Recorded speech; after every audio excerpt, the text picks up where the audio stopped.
Mitoha si kabayan kacida keheuleunana kusabab si kabayan nu sok ngalamun wae digawe ngalamun dahar ngalamun mandi oge bari ngalamun komo deui lamun di pacilingan mah mani beuki anteng ngalamunna teh. Hiji mangsa si kabayan manggih endog meri ngagoler dina jarami di sawah mitohana. Si kabayan atoheun kacida gancang endog meri teh dibawa ka imahna rek ditembongkeun ka pamajikanana si Iteung. Syukur atuh kabayan, mana kadikeun urang kulup keur si Encit, cek si pamajikan si kabayan. Montong rek dipegarkeun wae dipilukeun kana hayam Abah nu ayeuna keur ngileunglem. Tembal si kabayan. Tuluy ti dinya endog teh diteundeun bari ditaksir. Kumaha akang wae atuh ngan ayeuna mihape budak uing rek nyisikeun di pancuran heula, cek Nyi Iteung bari ngajingjing boboko. Si kabayan cingogo di harudum sarung bari nyanghareupan endog meri. Ari budakna mah diantep sina kokorondangan dina palupuh. Sedengkeun manehna anteng ngalamun deui. Kieu ngalamunna teh. Endog teh pasti megar. Heug bikang. Engke pasti ngendog deui.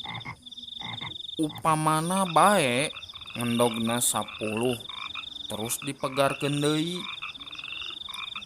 Megar deui jadi boga 11 meri teh pek kabeh ngendog deui. Mun endogna 10 jadi boga 110 endog. Beuki lila meri teh beuki loba. Endogna oge pasti beuki loba. Aing rek jadi bandar endog. Endog dijualan. Aing jadi loba duit. Duitna dibelikeun kana domba bikang. Domba baranahan nepi ka aing loba domba. Dombana dijual ka pasar.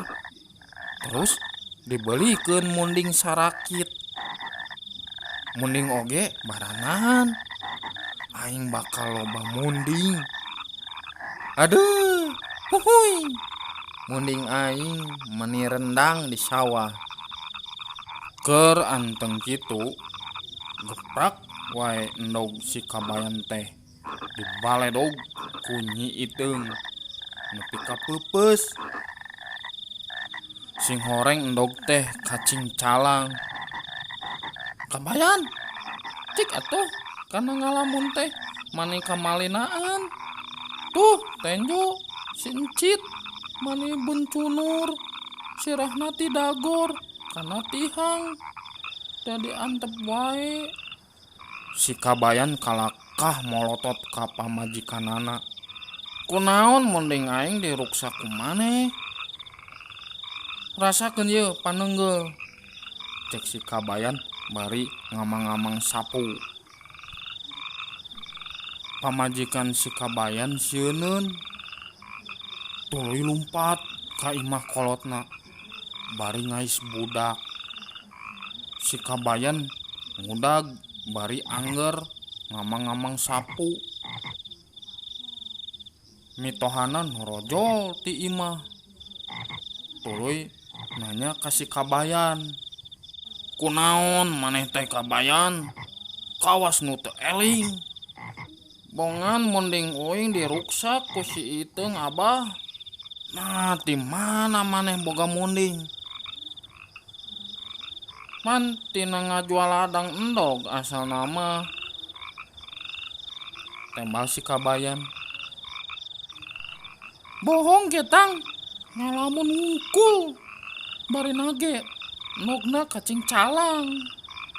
Nyiteng nembalan. Gitu.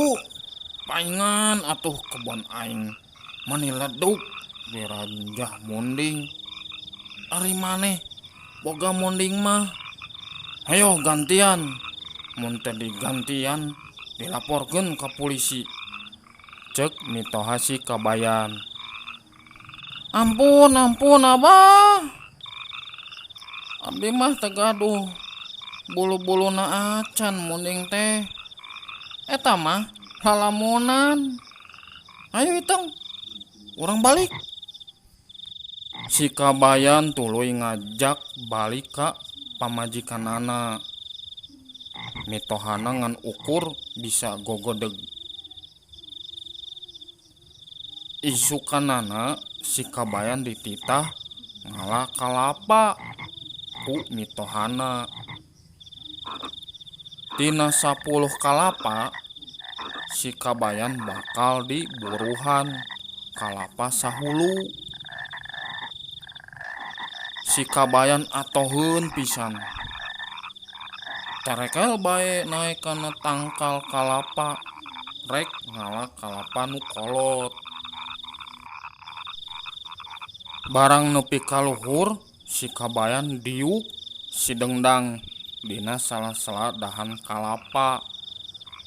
Teng bae ngalamun deui wae si Kabayan teh. Buruh ngalah kalapa dijual. Ladangna dibelikeun kana endog hayam. Tuluy dipegarkeun. Pek diingu. Hayamna beuki loba. Endogna ge rea deui. Endog dijual ka pasar. Aing jadi bandar endog. Tina ladang endog aing rek meuli domba. Domba oge ngareaan. Aing jadi bandar domba. Tina bati domba aing rek meuli munding. Ketang moal meuli munding bisi ngarusak sawah mitoha. Rek meuli kuda bae. Kudana kuda balap. Kuda Australia nu jangkung teh aing jokina. Plok kudana dilumpatkeun. Bari ngalamun kitu teh si Kabayan rerendekan dina palapuh kalapa. Kuda teh beuki tarik lumpatna. Hose, kotablak. Si Kabayan beuki motah. Bet diukna dina palapah kalapa. Nepi ka palapah teh pepelenoyan. Kulantaran motah teuing. Palapah teh potong. Si Kabayan ngoleang ka bawa ku palapah kalapa. Gebrus we ka balong. Untungna tangkal kalapa teh di sisi balong. Si Kabayan pipina bared. Beunang ku regang awi. Sukuna ti palitek. Untung manehna teu maot oge. Ti harita si Kabayan kapokeun deui ngalamun dina tangkal kalapa. Tah sakitu wae nya dongeng ti Simkuring Ujang Combro. Mugi we kapamiarsa jadi kahibur tina ngadangekeun ieu dongeng teh. Nah, penghilap omat kanggo Ujang Combro. channelna di like, di share, komen anu positif we lah sareng-sarana. Teras we tong hilap eta anu penting nama da gratis lah nya di subscribe gitu. Mugi kasadayana panonton Ujang Combro hibur sareng ieu dongeng bermanfaat. Aya petikan amanah dina dongeng ieu salah sahijina urang salaku manusia nya gaduh usaha kahoyong teh ulah saukur ngan angan-angan hungkul bari jeung ngalamun atanapi ngandai-ngandai kedah sareng praktekna itu kerja keras mun bahasa Indonesia nama nya gawe singgetol ikhtiaran we insyaallah ku Allah ge di pangtayunan gitu. Abdi Ujang Combro bade pamit heula. Mangga sadayana assalamualaikum warahmatullahi wabarakatuh.